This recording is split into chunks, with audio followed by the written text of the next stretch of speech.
South Africans love their beer, and now there's a new player on the market vying for their attention, Soweto Gold.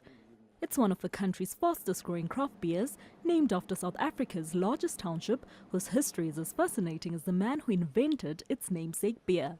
We launched the brand Soweto Gold in 2013, all of course inspired by the micro-brewing revolution in the country. It's been growing steadily from 1984. Today we're sitting at more than 100 microbreweries in South Africa. Ndumiso Madlala's rise to fame reads like a rags to riches tale. Born into apartheid South Africa, opportunities for the black entrepreneur were difficult to come by, but after nearly a decade of learning the ropes at a national brewery, fortune smiled and Madlala stepped out on his own. Targeting the aspiring black middle class, he created the country's first township craft beer, creating jobs and quenching the thirst of many who prefer the artisanal taste.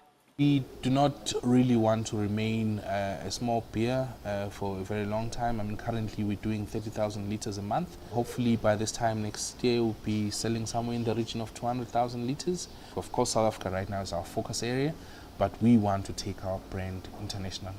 Soweto's origins lie in South Africa's gold rush in the late 1800s. This urban area was developed outside Johannesburg specifically for non-whites looking for work, and the laws at the time forbid people of different colors living together. So many neighborhoods inside Johannesburg were off limits to them. Madlala's beer, Soweto Gold, pays tribute to those times.